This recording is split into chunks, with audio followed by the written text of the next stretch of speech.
로마서 5장 1절부터 4절까지 말씀인데요. 우리 한 목소리로 같이 봉독하겠습니다. 그러므로 우리가 믿음으로 의롭다 하심을 받았으니 우리 주 예수 그리스도로 말미암아 하나님과 화평을 누리자. 또한 그로 말미암아 우리가 믿음으로 서 있는 이 은혜에 들어감을 얻었으며 하나님의 영광을 바라고 즐거워하느니라. 다만 이뿐 아니라 우리가 환난 중에도 즐거워하나니 이는 환난을 인내를, 인내는 연단을, 연단은 소망을 이루는 줄 알미로라. 아멘. 사도 바울은 오늘 본문을 그러므로라고 하는 접속사를 사용해서 그렇게 열어가고 있습니다.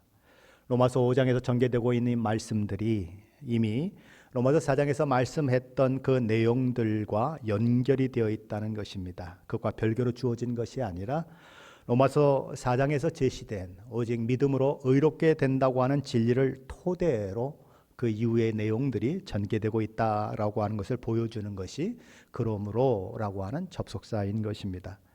이제 사도 바울은 로마서 5장 1절부터 11절까지의 말씀을 통해서는 오직 믿음으로 의롭게 된다고 하는 이 한자로는 이신칭의로 인해서 우리에게 주어진 것들이 무엇인지에 대해서 이제 설명하게 될 것입니다. 그리고 이제 로마서 5장 12절부터 무려 로마서 8장까지 구원받은 백성을 향한 하나님의 그 성화의 과정, 거룩하게 되어가는 과정에 대해서 이야기를 하게 될 것입니다. 자, 그렇다면 이 모든 과정을 주관하시는 분은 누구실까요? 이 모든 과정의 결과를 만들어내는 분은 누구실까요? 우리 하나님이신 것입니다. 우리 하나님이 그 모든 과정을 주장하시고 그 모든 결과를 만들어 내신다고 하는 이 진술은 굉장히 중요한 것입니다. 왜냐하면 하나님이 그 모든 것을 주관하시며 인도하시고 계시기 때문에 우리에게 허락된 구원은 그 무엇도 그 어떤 것도 빼앗아 갈 수 없다는 것이 전제되기 때문에 그렇습니다. 하나님께 저와 여러분의 허락하신 구원은 어떤 경우에도 취소되지 않는다. 영원히 보장된다. 왜냐하면 그것을 보증하시는 하나님이 전능하신 하나님이시고 또 전능하실 뿐만 아니라 우리를 사랑하시는 하나님이시고 또한 우리에게 약속한 것은 변함없이 지키시는 거짓이 없으신 그런 하나님이시기 때문이다라는 것이죠. 이사야서 49장 15절에서는 우리 하나님이 어떤 분이신지를 이렇게 말씀합니다. 어머니가 어찌 제 젖먹이를 잊겠으며 제 태에서 낳은 아들을 어찌 긍휼히 여기지 않겠느냐. 비록 그 어머니가 자식을 잊는다 하여도 나는 절대로 너를 잊지 않겠다. 믿으십니까? 그러나 그럼에도 불구하고 하나님의 이런 놀라운 약속들이 있고 그런데도 불구하고 우리가 믿는다는 것이 무엇인지를 잘 알지 못함으로 인해서 하나님께서 하나님의 자녀에게 주신 그 영광과 지위와 특권이 무엇인지를 잘 알지 못함으로 인해서 하나님께서 우리에게 무엇을 주시길 원하시고 무엇을 보증하시고 무엇을 소망하게 하셨는지를 잘 알지 못함으로 인해서 우리는 이런 구원에 대한 확신, 구원에 대한 보증, 어떤 구원이 가지고 오는 그런 결과들에 대한 이야기들을 수도 없이 말씀을 통해 듣지만 그 모든 것들이 마치 나와는 별개의 내용처럼 별다른 기쁨도 주지 않고 별다른 감격으로 오지 않는 그런 일들이 종종 일어나게 되는 것입니다. 오늘 본문 말씀은 그런 우리들에게 하나님께로부터 받은 것이 얼마나 큰지를 발견하도록 도와주는 말씀인 것입니다. 우리 하나님은 어떤 하나님이실까요? 온 우주 만물을 창조하신 분이시고 온 우주 만물의 주인이십니다. 엄청나게 부요하신 분이십니다. 그분에게는 능치 못할 능력이 없으시고 또한 우리에게 은혜를 베푸시기를 기뻐하시는 분이시며 우리를 사랑하시되 아들을 십자가에 못 박기까지 우리를 사랑하신 분이십니다. 우리는 그런 하나님을 우리의 아버지라고 부르고 있어요. 그런데 실제 우리의 삶은 어떻습니까? 부유하신 하나님과 같이 우리는 부유하지 못한 것입니다. 풍성하신 하나님과 같이 우리는 풍성하지 못한 거죠. 하나님은 넉넉하신데 우리는 넉넉함이 없는 것입니다. 그래서 심지어 우리를 뭐라고 얘기합니까? 하나님은 엄청나게 모든 것을 다 누리고 계신데 우리는 마치 깡통찬 거지처럼 살고 있다라고 이야기하는 이야기들이 있는 것입니다. 그러다 보니 우리의 모습을 통해서 예수 믿는 것이 어떤 것인지가 나타나지 않습니다. 예수 믿는 것이 가지는 복과 은혜가 얼마나 대단한 것인지가 드러나지 않습니다. 모세는 시내산에 올라가지요. 그래서 시내산에 올라가서 하나님을 대면합니다. 그리고 하나님께 주시는 율법을 받고 하나님께서 주시는 그 성막에 대한 모든 그런 규격들을 이제 하나님께로부터 받게 되지요. 그리고 이제 모세가 땅으로 내려옵니다. 그런데 사람들이 그 모세 가까이 나아가질 못합니다. 왜 그랬을까요? 모세가 하나님의 영광을 그 얼굴에 반영하고 있었기 때문에 그 얼굴에서 얼마나 빛이 나는지 범사의 그 범사치 않은 모습, 그렇죠? 사람이 가지지 못할 그런 모습을 가지고 있었어요. 빛이 난 것입니다. 그래서 사람들은 금방 알아차리는 거예요. 아, 모세가 하나님을 만나고 왔구나. 그래서 하나님을 만나고 온 모세를 사람들은 두려워해서 그에게 그 얼굴을 보여주지 않았으면 좋겠다라고 이야기하게 되고 모세는 그로 인해서 얼굴에 수건을 쓰죠. 요즘 이렇게 노을을 쓰듯이 그렇게 써서 빛이 다른 사람에게 비치지 않게 할 수밖에 없는 그런 일들을 하게 되는 것입니다. 그럼 저와 여러분은 어떤가요? 주일 예배를 드리고 있습니다. 수요 예배를 드리고 있습니다. 새벽 예배를 드리고 있습니다. 그것도 모자라 시도 때도 없이 저와 여러분은 하나님 앞에 기도도 하고 있습니다. 자, 그렇게 모든 것들 다 한 후에 저와 여러분이 세상에 나가면 세상 사람들은 저와 여러분이 하나님을 만나고 왔다는 사실을 알게 될까요? 뭔가 달라. 뭔가 저 사람은 좀 이상해. 우리하고는 뭔가 다른 세계에 사는 사람 같아. 그런 느낌을 가지게 할까요? 불행하게도 우리가 가 있는 그곳에서 사람들은 우리가 그 사람들과 다르다는 것을 전혀 느끼지 못하고 있다는 것입니다.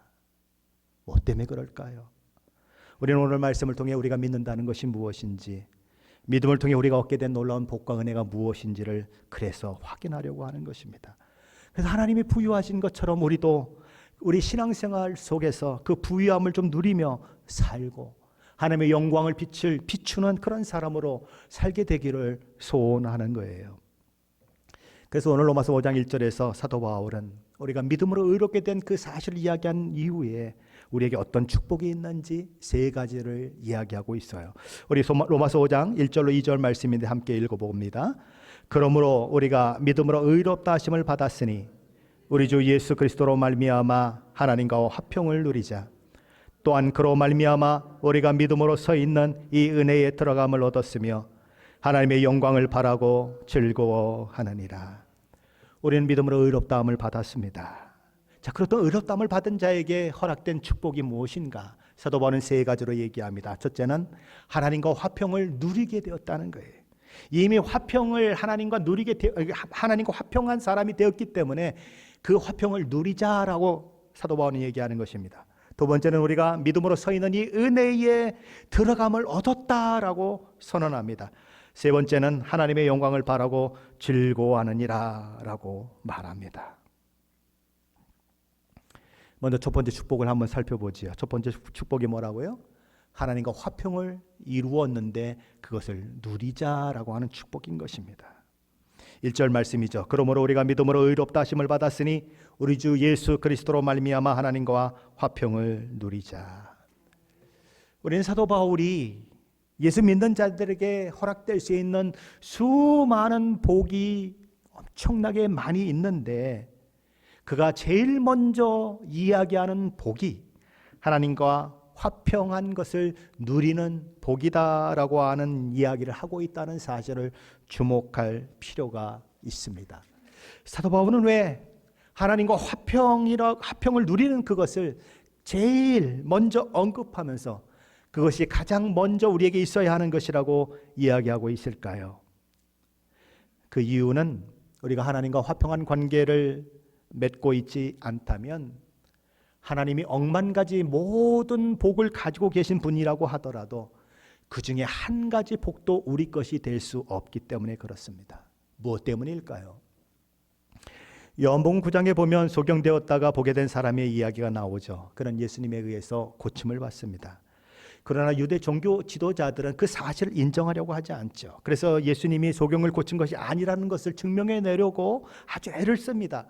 하지만 내가 그분 때문에 눈을 떴다고 하는 그 눈을 뜬 증인이 거기에 있으니까 계속 우길 수가 없어요. 그래서 그들은 뭐라고 얘기합니까? 예수님의 앞을 볼 수 있게 했는지는 모르지만 그는 죄인이다 라고 이야기합니다. 그러자 소경이 이렇게 이야기해요. 요한복음 9장 31절이죠. 하나님이 죄인의 말을 듣지 아니하시고 경건하고 그의 뜻대로 행하는 자의 말을 들으시는 줄을 우리가 아나이다. 당신들은 나를 고쳐주신 예수님을 죄인이라고 얘기하는데 하나님이 죄인을 이렇게 들으셔서 소경을 뜨게 했다는 이야기를 내가 들어본 적이 없습니다. 하나님은 어떤 사람을 받으시는가? 죄인을 받으시는 것이 아니라 의인을 받으십니다 라고 이 소경되었다가 눈이 뜬 사람은 이야기하는 것입니다. 하나님은 죄인을 받지 않으신다는 거예요. 하박국 선지자는 이렇게 얘기합니다. 주께서 눈이 정결하심으로 악을 참아 보지 못하시며 패역을 참아 보지 못하시는 분이 아니십니까? 하나님은 너무 깨끗하시고 하나님 너무 거룩하신 분이시기에 눈이 정결하시기 때문에 악을 볼 수 없고 패역을 참아 볼 수 없는 분이다. 죄인은 하나님이 받지 않으신다. 그 이야기를 하는 것입니다. 그런데 하나님께서 받을 수 없는 죄인임에도 불구하고 그래서 하나님 앞에 나아갈 자격도 없고 하나님이 받으실 수도 없는 존재인데도 불구하고 하나님 앞에 나아가서 하나님 복을 주십시오, 축복해 주십시오라고 기도하는 사람이 있다면 그 기도가 하나님 앞에 받아들여질 수 있겠는가? 그런 기도는 어떤 기도와 똑같을까요? 우리 과거에 우리 할머니들이 장독대에 맑은 물을 떠놓고 그냥 비나이다 비나이다 산신령께 비나이다 우리에게 이런 것을 허락해 주십시오, 이런 것을 허락해 주십시오라고 기도하는 것과 별반 다르지 않다는 것입니다. 왜요? 복을 주는 대상이 누군지도 몰라요. 그 복을 받을 근거가 무엇인지도 몰라요. 그러면서 그냥 복을 달라고 기도하는 것은 허황된 기도에 불과한 것입니다. 죄인이라고 하는 그 현실, 죄인이라고 하는 그 상황, 그것들이 개선되지 않는 한 누구도 하나님의 복을 받아 누릴 수 없는 것입니다. 우리는 어떤 사람이었을까요? 우리는 과거에 어떤 상태에 있었을까요? 에베소서 2장 3절에 이렇게 말씀합니다. 전에는 우리도 다 그 가운데서 우리 육체의 욕심을 따라 지내며 육체와 마음이 원하는 것을 하여 다른 이들과 같이 본질상 진노의 자녀이었더니 라고 말합니다. 우리는 죄 가운데 있는 자요, 죄인이요, 육체의 욕심을 따라 살면서 하나님의 뜻을 따라 사는 것이 아니라 우리 마음대로 살았던 죄인이다. 그래서 본질상 하나님의 진노 가운데 있었던 자다라고 얘기하는 것입니다. 에베소서 4장 18절 말씀은 전에 우리는 하나님의 생명에서 떠나 있는 자다라고 그렇게 말씀합니다. 이전에 우리는 어떤 자들이었다는 것입니까? 하나님 앞에 벌받아 마땅한 죄인들이었고 하나님의 생명으로부터 끊어진 자들이었다. 그것을 아는 것이 굉장히 중요하다는 것입니다. 사도 바울이 왜 로마서 1장 18절부터 로마서 3장 20절에 이르기까지 그 많은 죄에 대한 것들을 이야기하고 있을까요? 왜 우리가 죄인이라고 하는 사실을 그렇게 강조하고 또 강조하고 또 강조했을까요? 다른 것이 아닙니다. 내가 어디로부터 구원받았는 줄을 모르면, 내가 전에 어떤 상태였는지를 알지 못하면 하나님과 화평케 되었다고 하는 사실이 가지는 그 엄청난 의미와 축복을 이해할 수 없기 때문에 그렇습니다. 내가 과거에 하나님과 어떤 관계에 있었는가? 하나님의 진노와 형벌 앞에 있었고 영적으로 죽은 자요, 우리에게 예정된 것은 영원한 멸망밖에 없다는 사실, 그 인간이 처한 절망에 처한 그 상황을 우리가 알지 못한다면 우리 주 예수 그리스도를 믿음으로 말미암아 하나님과 화목되었다고 하는 이 사실이 감사로 우리에게 다가오지도 않고 그것이 기쁨으로도 우리에게 다가오지 않는 것입니다. 내가 뭐 어떤데, 내가 뭐 괜찮은 사람인데 뭘 하나님과 화목하고 뭐 자시고 할 게 뭐 있어? 그게 뭐 감사거리야? 그게 뭐 기쁨거리야? 이런 이야기 할 수밖에 없는 거예요. 회개가 무엇일까요? 나 혼자 있었다면, 하나님께서 내 삶에 간섭해 주지 않으셨다면 내가 정말 큰일 날 뻔했다는 것을 알고 돌이키는 거예요. 자신이 죄인이며 죄인에게는 영원한 형벌이 예비되어 있으며 그것으로부터 벗어나는 방법은 하나님의 의를 힘입는 방법밖에 없다는 사실을 깨닫고 하나님 앞에 나아가서, 하나님, 나는 별 수 없는 죄인입니다. 예수 그리스도의 십자가 대속의 은혜가 아니면 나는 소망이 없습니다. 나의 죄를 십자가의 보혈로 덮어주시고 죄 용서함 받고 의롭다 칭함을 받게 해주셔서 나를 영원한 멸망으로부터 구원해 주십시오라고 고백하며 돌이키는 것이 회개예요. 그럴 때 우리는 하나님과 화평한 관계를 누리게 된다는 거예요. 믿음으로 의롭게 된 사람이 누리는 놀라운 축복이 하나님과 화평한 관계를 누리는 것이다. 오늘 성경이 얘기하는 것입니다. 하나님과 죄인 사이에 존재했던 모든 장애물들이 다 제거됐기 때문에 하나님과 우리 사이에 완전히 새로운 관계가 만들어졌다. 그래서 그 다음부터 달라지는 것이 무엇인가?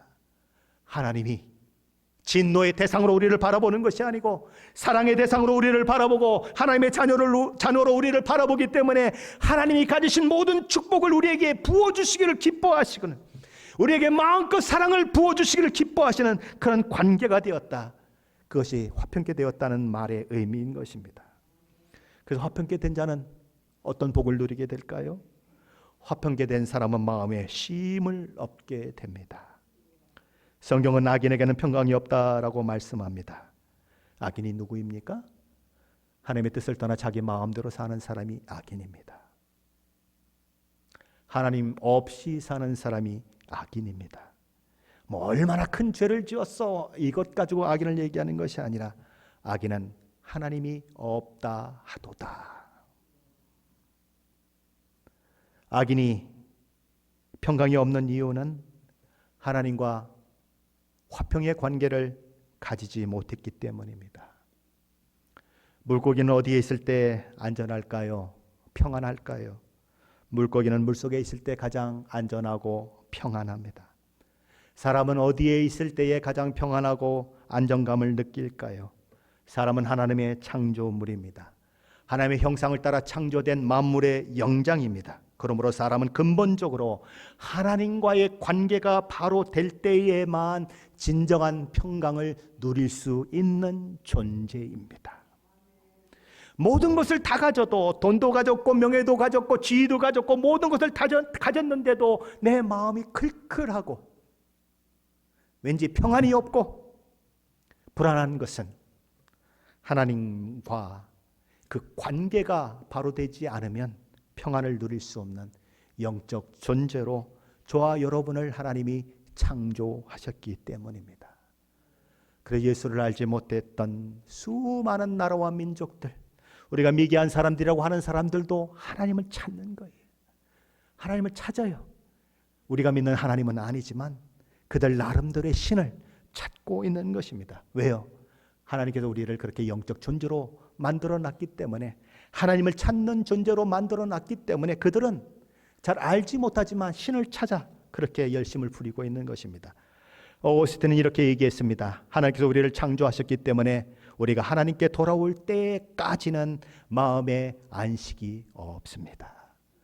하나님께 돌아갈 때만 마음의 안식을 얻을 수 있다.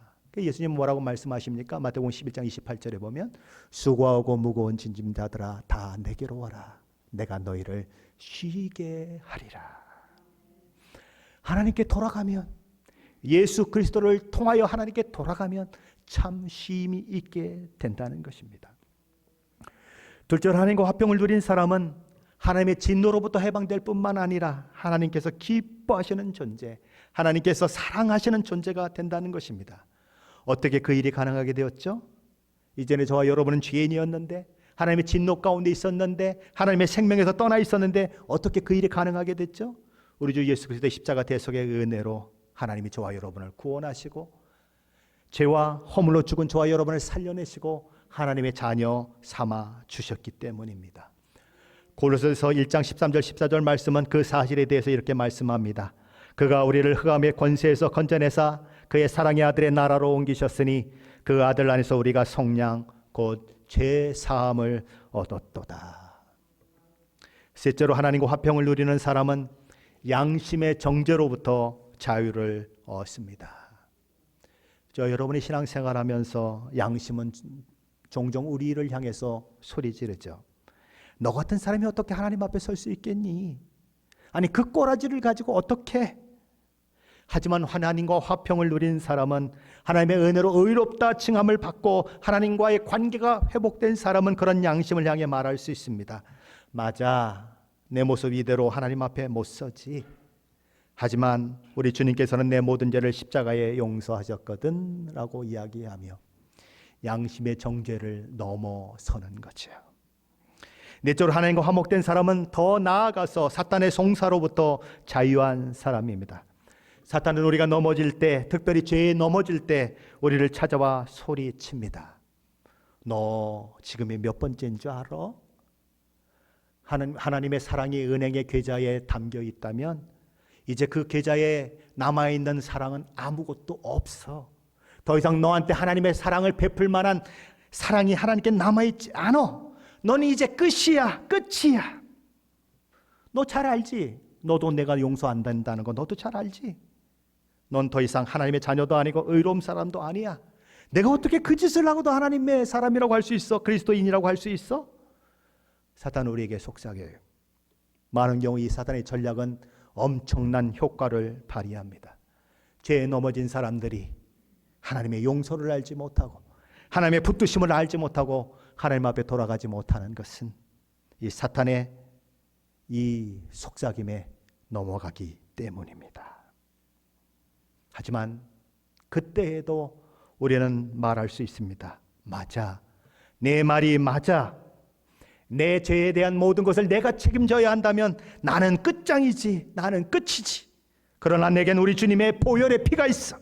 그로 말미암아 나는 오늘도 용서를 경험하고 하나님이 의롭다 칭함받는 그것은 영원히 계속되는 그런 놀라운 것이기에 나는 그럼에도 불구하고 끝이 아니지. 너는 나를 정죄해도 소용없어. 나는 하나님 앞에 그 하나님의 사랑을 의지하여 다시 나아갈 것이고 하나님 앞에 나는 용서를 구할 거야. 그 하나님의 용서를 경험하고 다시 믿음의 사람으로 설 거야 라고 얘기하는 거예요. 요한계시록 12장 11절 상반절 말씀에 보면 믿음의 사람들이 어떻게 사탄을 이겼는지 이렇게 얘기합니다. 사탄은 방과 낯으로 고소하는 그런 악한 그런 영적 존재죠. 그런 사탄을 어떻게 이겼는가? 또 우리 형제들이 어린 양의 피와 자기들의 증언하는 말씀으로 그를 사탄을 이겼으니 뭘로 이겼습니까? 어린 양 예수 그리스도의 피로 이겼습니다. 자기들이 증언하는 말씀으로 이겼습니다. 우리를 구원하시고 의롭다 하시고 하나님의 자녀된 영광과 지위와 특권을 얻게 하심으로 형성된 이 관계에는 그 어떤 것도 끊어낼 수 없습니다. 하나님과 저와 여러분 사이에 묶인 사랑의 띠는 그 어떤 것으로도 끊어지지 않습니다. 우리 하나님과 우리와의 관계를 끊어놓을 것은 세상에 아무것도 없습니다. 서로 저와 여러분이 죄로 말미암아 넘어지고 자빠진다고 하더라도 하나님은 저와 여러분을 결단코 놓지 않으십니다. 다섯째로 하나님과 화목된 사람은 하나님과의 자신의 관계가 죽음을 넘어까지도 이어진다고 하는 것을 알기 때문에 죽음 앞에서도 두려워하지 않는 믿음을 가질 수 있다는 것입니다. 그는 죽음 넘어까지도 하나님께서 자신을 붙들고 계심을 알고 있습니다. 그것을 확신하고 있습니다. 그래서 죽음마저도 어떻게 바라봅니까? 죽음은 주소지를 옮기는 것이다 라고 생각하는 거예요.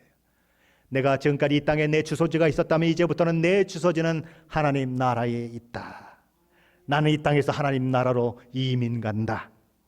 오 주여 나를 받아주시옵소서라고 영광스럽게 죽을 수 있는 것은 살아있을 때도 나의 하나님이 나의 아버지였던 것처럼 내가 죽었을 때에도 나의 하나님이 나의 아버지임을 알기 때문에 그런 거예요. 로마서 8장 38절 39절의 사도 바울은 그 끊을 수 없는 하나님의 사랑을 이렇게 말씀합니다. 내가 확신하노니 사망이나 생명이나 천사들이나 권세자들이나 현재일이나 장래일이나 능력이나 높음이나 깊음이나 다른 어떤 피조물이라도 우리를 우리 주 그리스도 예수 안에 있는 하나님의 사랑에서 끊을 수 없으리라. 끊을 수 있다고요? 아니요, 끊을 수 없다. 심지어 죽음까지도, 우리보다 엄청난 힘을 가지고 있는 천사까지도, 심지어는 과거나 현재나 미래의 일까지도 끊어낼 수 없다. 우리를 향한 이 놀라운 하나님의 사랑을 아는 자는, 하나님의 이 놀라운 붙드심을 아는 자는 그 신앙생활 가운데 있어서 늘 때로는 실패하고 넘어지고 자빠진다 하더라도 다시 하나님께 돌아가요. 무엇처럼요? 마치 나침반이 흔들리다가 조금 시간이 지나면 북쪽을 향하는 것처럼, 하나님이 나를 어떻게 든든히 붙들고 계신가, 하나님이 나를 어떻게 붙잡고 계신가 아는 자는 때로 실패할 때에도, 때로 내가 나를 용서할 수 없을 만큼 내가 정말 부족해 보이고, 내가 정말 미련스럽게 보이고 어리석게 보일 때에도 하나님의 사랑 때문에 다시 믿음으로 돌아가는 거예요. 나침반 바늘이 마구마구 흔들리지 않습니까? 그런데 다시 북쪽을 향해 그것처럼 우리는 마구마구 흔들렸다가도 다시 하나님 앞에 돌아갈 수 있는 것은 하나님의 사랑이 저와 여러분을 놓지 않으시고, 하나님의 사랑의 끈이 저와 여러분을 연전히 묶고 계시고, 회개하고 돌이키는 자를 하나님은 여전히 받아주시고 우리를 용납하시기 때문인 것입니다. 하나님의 사랑에서 끊을 수 있는 것은 아무것도 없다라고 하는 이 성경의 진리는 참 위험한 진리 중에 하나입니다. 왜요? 하나님의 구원이 영원한 것이라며. 그래서 사람들이 어떻게 생각을 합니까? 그러면 뭐 내가 아무 죄도 막 지어도 상관이 없네. 그냥 마음대로 죄 짓고 무슨 상관이 있어? 하나님의 사랑이 끝이 없다며, 끊어지지 않는다며. 그래서 사람들이 죄 짓는데 담대한 사람들이 생겨나기 때문에 이 교리는 굉장히 위험한 것입니다. 자, 그런데 정말 저와 여러분이 구원받았다면 죄악을 밥 먹듯이 할 수 있을까요? 꺼리낌 없이 죄를 짓는데 담대해질 수 있을까요? 아니요. 성경은 그럴 수 없다고 얘기합니다. 사도 바울은 단호히 말해요. 로마서서 6장 1절 2절 말씀입니다. 로마서 6장 1절 2절에 이렇게 말씀합니다. 그런즉 우리가 무슨 말을 하리요? 은혜를 더하게 하려고 죄에 거하겠느냐? 그럴 수 없느니라. 죄에 대하여 죽은 우리가 어찌 그 가운데 더 살리요? 사도 바울은 그럴 수 없다고 선언합니다. 정말 구원받았다면, 정말 믿음의 사람이 되었다면 죄와 가까워지고 죄를 짓는데 담대해지는 것이 아니고 오히려 죄와 멀어질 수밖에 없다. 그는 죄라고 하는 그 더러운 죄라고 하는 것과 더 이상 살기를 원하지 않는다. 죄에 대해서 죽었다라고 얘기하는 거예요. 그런데 때로 죄에 넘어지죠. 죄에 넘어지면 그는 너무 안타까워하는 거예요. 그것이 너무 슬픈 거예요. 그것이 너무 고통스러운 거예요. 그러나 하나님의 사랑을 알기에 그는 다시 하나님 앞에 돌아가는 거예요. 천부여 의지 없어서 그러며 두 손 들고 하나님 앞에 나아가는 거예요. 당자가 자기의 그 처지를 알고 아버지를 향해 나아가는 것처럼, 나를 품꾼으로 써주십시오라고 나아갔던 것처럼 나아갈 수 있는 거예요. 그것이 믿는 사람인 것입니다. 그런데 믿었다고 하면서도, 예수 믿었다고 하면서도 영혼이 돌아오지 않는 사람이 종종 있습니다. 그럼 어떻게 해야 하나요?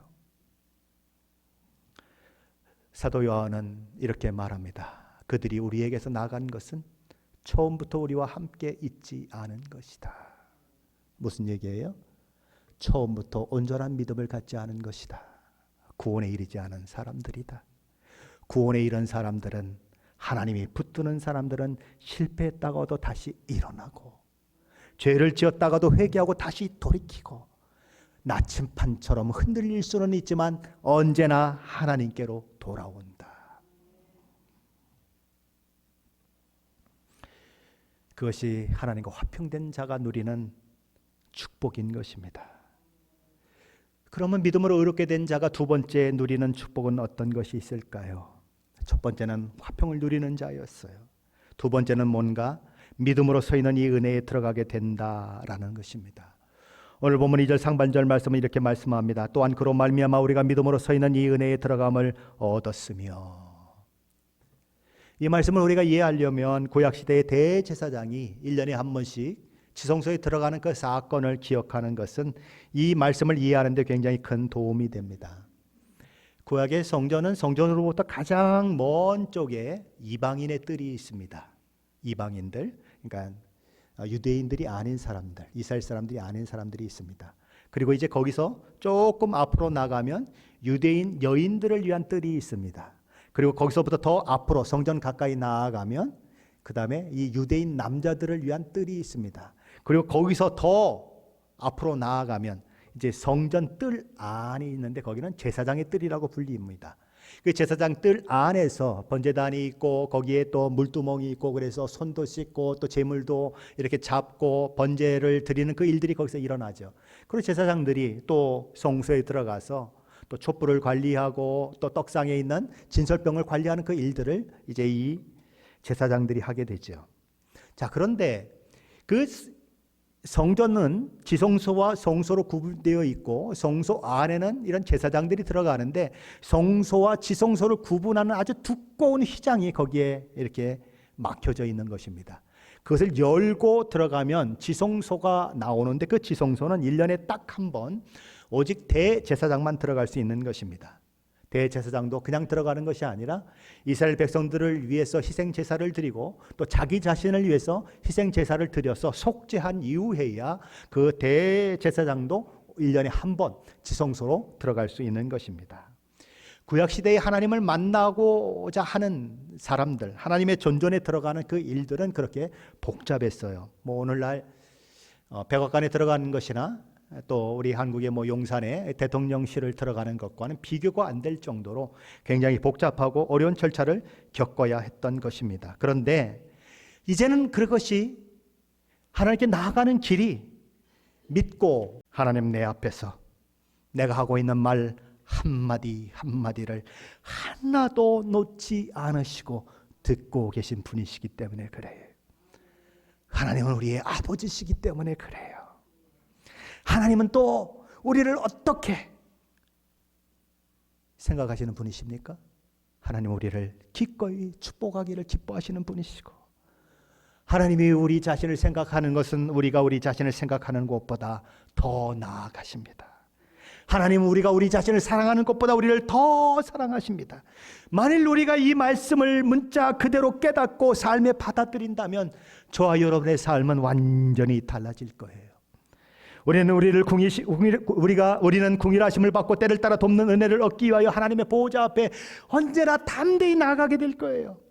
하나님께서 저와 여러분을 궁일히 여기시고 허락하신 수많은 기도의 응답들로 인해서 저와 여러분은 놀라운 기쁨을 누리게 되되 기쁨이 폭발할 것 같은 그 기쁨을 누리게 될 거예요.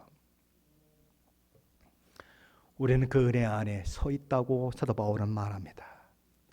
은혜 안에 서 있다는 것이 무엇입니까? 견고히 그 안에 있다는 거예요. 누구도 빼앗을 수 없는, 벗어날 수 없는, 아무런 위험이 없는 전혀 안전한 그 자리에, 하나님의 보호자 앞에 은혜의 자리에 우리가 있다고 사도 바울은 선언하는 것입니다. 어떻게 그 일이 가능했습니까? 우리가 의롭게 되었기 때문에, 하나님의 자녀가 되었기 때문에 그 일이 가능한 것입니다. 그러나 악인은, 죄인은 그런 은혜를 경험하지 못하는 것입니다. 시편 1편 5절은 이렇게 말합니다. 그러므로 악인들은 심판을 견디지 못하며 죄인들이 의인의 모임에 들지 못하리로다. 악인들은 은혜의 자리에 서 있을 수 없습니다. 하나님의 의의 최후의 재판이 열리면 그들의 이름이 호명될 것입니다. 그들에 대한 재판이 진행될 것이고 그들에 대한 판결이 내려질 것입니다. 아무개 너에게는 영원토록 지옥의 형벌을 내리노라 라고 선언되면 아무도 그 자리에 서 있지 못할 것입니다. 펄썩 주저앉아서 통곡하며 이를 갈게 될 것입니다. 믿음으로 이렇게 된 우리에게 허락된 세 번째 놀라운 축복은 저와 여러분이 이제는 하나님의 영광을 바라고 즐거워하게 될 수 있다는 것입니다. 하나님의 영광을 바라고 즐거워한다는 것이 가지는 의미가 무엇일까요? 두 가지 의미가 있습니다. 하나는 영광 가운데 계신 하나님, 또 영광 가운데 계신 우리 주 예수 그리스도를 만나 뵐 수 있다는 그런 소망인 것입니다. 다른 하나는 하나님의 영광을 함께 누리고 싶어하는 그런 소망이 우리에게 있다는 것입니다. 이것이 하나님의 영광을 바라본다는 그런 의미인 것입니다. 우리는 궁극적으로, 종국적으로 우리를 위해 창세전에 계획하시고 작정하사 아들 예수 그리스도를 이 땅에 보내심으로 죄 허물로 죽은 우리를 살려내시고 영생을 허락하신 그 하나님을 뵙게 될 것입니다. 또한 우리는 우리를 위해 십자가에서 죽는 것까지도 마다하지 않으신 우리 주님을 만나 뵙게 될 것입니다. 지금은 청동 거울을 보는 것처럼 희미하게 그것들을 확인하고 있지만 그날 우리는 눈과 눈을 마주보고 그분들을 뵙게 될 것입니다. 영광의 하나님을 뵙는다고 하는 것, 영광의 우리 주 예수 그리스도를 뵙는다고 하는 그 감격, 그 기쁨을 가지고 오늘을 살아가는 사람들이 바로 구원받은 사람들인 것입니다. 그것이 어떻게 달라질까요? 그것이 얼마나 우리에게 도움이 될까요? 순교의 자리에 있었던 스데반은 하늘이 열리는 것을 봅니다. 하나님이 하나님 보좌 우편에 서 계신 것을 봅니다. 그런데 그는 뭐라고 얘기합니까? 하나님, 내 영혼을 받아 주십시오. 저들의 죄를 용서하십시오. 저들이 하는 죄를 알지 못하나이다. 하나님 보좌에 계신 하나님의 영광, 우리 주 예수 그리스도의 그 영광이 얼마나 큰지 그는 죽을 때도 얼굴이 환해져서 죽습니다. 그 영광을 바라보면 너무 기쁨 가운데 죽어요.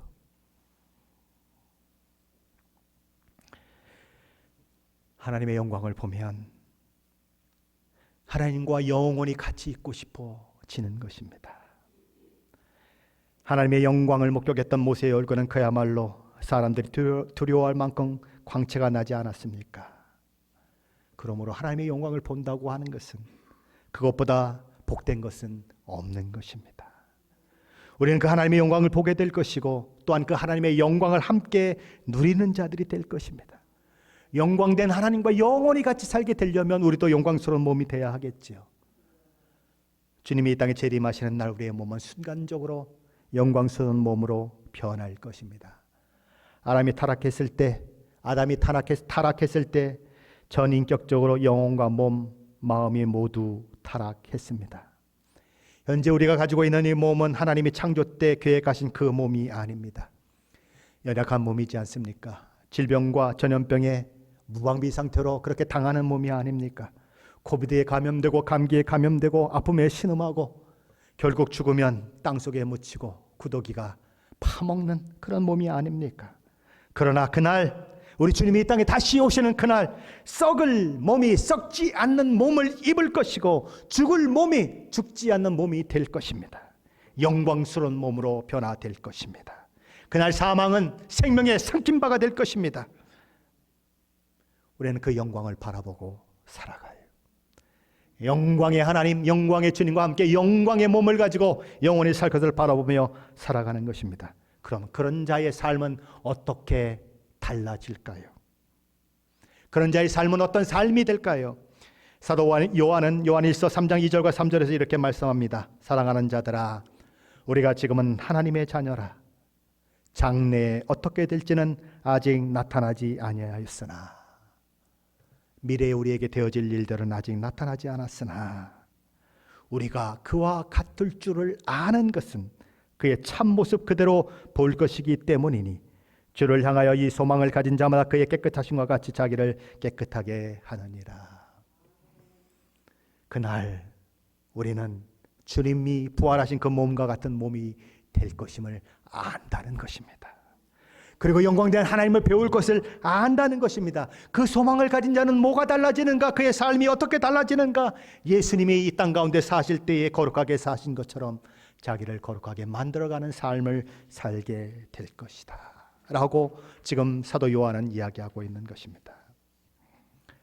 우리가 하나님과 화평을 누리고 하나님과 가까이 가면 갈수록 우리는 하나님을 대면하고 싶은 그런 갈구가, 우리 갈망이 우리 가운데서 일어날 것입니다. 천국의 영광에 대한 그 기대와 확신이 차고 넘쳐서 우리의 신앙생활에 활력이 넘치게 될 것입니다. 하나님께 다가가서 실제로 그분의 임재를 조금이라도 경험한 사람은 그것을 떠나고 싶지 않아 했어요. 그곳에 영원히 머물고 싶어 했습니다. 영광의 보좌 앞에 영원히 머물고 싶은 갈망을 가지고 있었습니다. 하나님의 영광을 바라보는 사람은 말로 표현할 수 없는 기쁨을 누렸어요. 저와 여러분은 이 기쁨을 지금 누리고 계십니까? 만일 이 기쁨을 저와 여러분이 누리고 있지 않다면 어쩌면 저와 여러분은 아직 하나님 앞에 의롭다 칭함을 받지 못한 사람인 줄도 모릅니다. 만일 이 기쁨이 없다면 하늘의 영광이 아니라 아직도 세상 영광에 취해 있는 줄도 모릅니다. 만일 이 기쁨이 없다면 저와 여러분의 믿음이 여전히 머릿속에만 머물고 실제가 되지 않고 있기 때문일 것입니다. 저와 여러분에게 믿음은 실제입니까? 믿음은 실제가 되어야 합니다. 머릿속에 머무는 상상 속에 생각하는 믿음이 아니라 실제 삶을 통해서 나타나는 믿음이어야 하는 것입니다. 우리 주님께서 야고보와 요한과 베드로를 데리고 변화산에 오르시지요. 베드로는 그곳에서 변화된 예수님의 모습을 보죠. 변화된 예수님이 변화된 모세와 변화된 엘리야와 함께 예수님의 십자가 죽으심에 대해서 이야기하는 것을 바라보며 그는 감격에 겨워서 이렇게 얘기합니다. 주여, 우리가 여기 있는 것이 좋사오니 만일 주께서 원하시면 내가 여기에서 초막셋을 짓되 하나는 주님을 위하여, 하나는 모세를 위하여, 하나는 엘리야를 위하여 하리이다. 주님의 영광을 본 것이 얼마나 귀하고 아름다운지, 주여 우리가 여기 있는 것이 좋사오니 라고 사도 베드로는 이야기하고 있는 것입니다. 다윗은 시편 27편 4절에서 이렇게 고백합니다. 내가 여호와께 바라는 한 가지 일, 그것을 구하리니 곧 내가 내 평생에 여호와의 집에 살면서 여호와의 아름다움을 바라보며 그의 성전에서 사모하는 그것이라. 왜 하나님의 그 집에 살고 싶어 하는가? 왜 그것이 한 가지 소원이라고 이야기하고 있는가? 여호와의 아름다움을 바라보고 그분을 날마다 묵상하며 살고 싶기 때문이다. 그것이 하나님의 영광을 아는 자의 모습인 거예요. 하나님의 영광을 알면, 하나님이 우리에게 허락하신 그 영광이 무엇인 줄 알면 이 땅의 것들이 아무것도 아니라는 것을 알게 됩니다. 사도 바울은 그래서 뭐라고 고백합니까?